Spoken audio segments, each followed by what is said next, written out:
Saudara, ada satu yang agak menggetarkan juga. Ketika mungkin sudah banyak yang baca buku ini, sebuah buku kecil, ya, judulnya Life After Death, hidup sesudah mati, ditulis oleh Raymond Moody. Raymond Moody ini adalah seorang dokter yang karena pinternya dia dalam bidang kedokteran kemudian dijadikan guru besar di bidang filsafat kedokteran. Nah, ketika dia mengajar ditanya oleh mahasiswanya, Pak Moody, Bapak dokter yang sudah nangani banyak ribuan orang mati, banyak menyelamatkan orang tapi sering juga gagal. Mahasiswanya tanya, Dok, kalau orang mati itu pergi kemana? Kalau orang mati itu pergi kemana? Nah, ini sebagai dosen tertantang, saya dosen. Tidak bilang saya ini gaib, saya harus penelitian. Lalu dia lakukan penelitian. Apa penelitian? Penelitiannya itu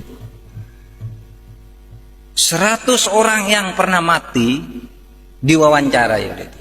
Ada orang pernah mati banyak, dia kirim surat ke rumah sakit, apa tempatmu pernah ada orang mati lalu hidup lagi? Ada namanya John, mati jam sekian, tiba-tiba jam 6 sore hidup. Ada yang mati 2 jam, ada yang 6 jam, 7 jam. Nah, dicatat namanya, dicari alam, lalu diwawancarai. Ketika ditanya, apa yang kamu rasakan ketika kamu mati? Saudara, 100 orang yang pernah mati ini, 86% jawabannya sama, saya keluar dari tubuh saya. Yang 14% itu kira-kira mirip jawabannya, tidak bertentangan tetapi tidak persis mengatakan keluar dari tubuh saya. Jadi orang mati itu, saudara kalau mati besok keluar dari diri saudara sendiri. Lalu apa yang saya lihat ke bawah, ibu saya nangis, kata yang punya ibu. Istri saya nangis, anak saya nangis, dokter berusaha nolong gitu. Waduh, saya sudah tidak bisa menolong. Ini sudah mati gitu. Terus kemana kamu? Terus saya masuk ke lorong yang sangat gelap. Sudah itu saya masuk ke tempat yang sangat terang benderang. Apa yang kamu lihat di tempat terang benderang itu? Ini 100 orang jawabnya sama. Saya melihat seluruh perjalanan hidup saya dalam sekejap. Jadi sekejap dia bisa melihat semua apa yang dilakukan ketika hidup itu. Ya, ketika masuk sekolah, ketika pergi ke pasar, ketika pacaran, ketika berselingkuh, ketika korupsi, dilihat semua dalam sekejap itu. Terus sesudah itu saya terus ke atas lagi, tiba-tiba ada tabir di sana. Saya tidak bisa masuk. Seakan-akan ada suara, ngapain kamu ke sini, belum waktunya kamu. Terus saya hidup lagi. Saudara bisa baca bukunya ini, ilmiah. Penelitian ilmiah tentang sesuatu yang tidak ilmiah.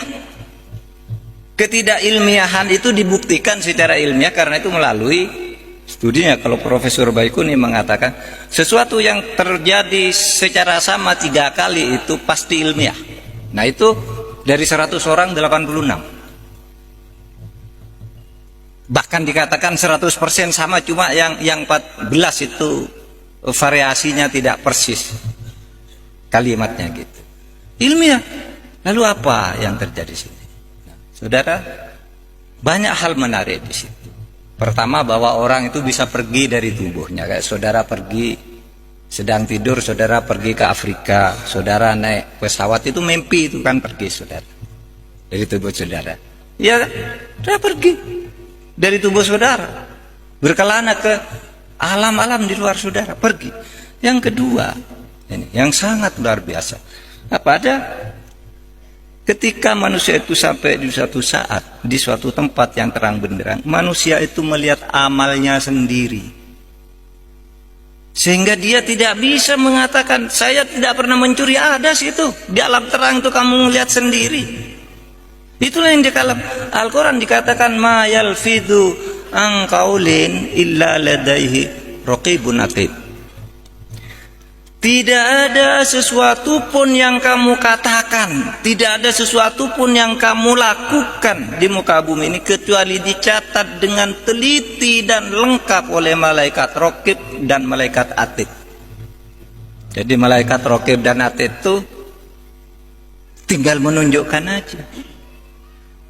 Maka kata Al-Quran itu kalau dalam surat Yasin itu al-yauma nakhtimu ala afwahihim wa tukallimuna aydihim.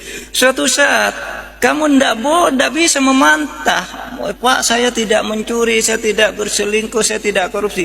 Al-yauma nakhtimu ala afwahihim. Pada saat itu ketika amal itu akan ditunjukkan kepadamu apakah kamu orang baik apa tidak, mulutmu tidak bisa membantah. Terkunci, nakhtimu ala afwahihim. Kunci mulutnya, tidak boleh bilang tidak. Lalu apa? Yang bicara adalah wa tukallimuna aydihim, tangannya yang mengatakan, ini loh buktinya saya pernah nempeleng orang, ini loh pernah saya nyopet dompetnya orang, ini loh saya pernah nyolek cewek gitu. Pokoknya tangannya itu menunjukkan. Wa tasyhadu arjuluhum, dan kakinya itu mengatakan iya saya yang berjalan menuju sana. Itu loh ada filmnya. Hebat kan dulu orang waktu kita kecil tuh kalau membayangkan malaikat Raqib Atid itu apa ya? Oh itu yang ada di belakang kita bawa foto buku ditulis Pak Mahfud sedang pidato dapat pahala, ini sedang ini dosa. Nah begitu langsung lebih hebat dari komputer yang berapa ribu mega. Langsung bisa dilihat dalam sekejap, dan itu dialami oleh orang yang pernah mati, dan itu bukan orang Islam tetapi mengonfirmasi apa yang dikatakan oleh Al-Quran tentang catatan di alam sana. Nah itulah yang dikatakan saudara. Maka Islam itu katakan oke, rasionalitas wajib hukumnya, kita rasional, tapi jangan terjebak ke dalam rasionalisme di mana yang kamu anggap benar itu hanya yang masuk akal. Karena seluruh yang masuk akal itu benar dan harus kamu percaya, tetapi di luar itu banyak yang tidak masuk akal, yang justru mungkin lebih banyak dari yang masuk akal, yang juga mempengaruhi kehidupan dan selalu ditunjukkan oleh Tuhan.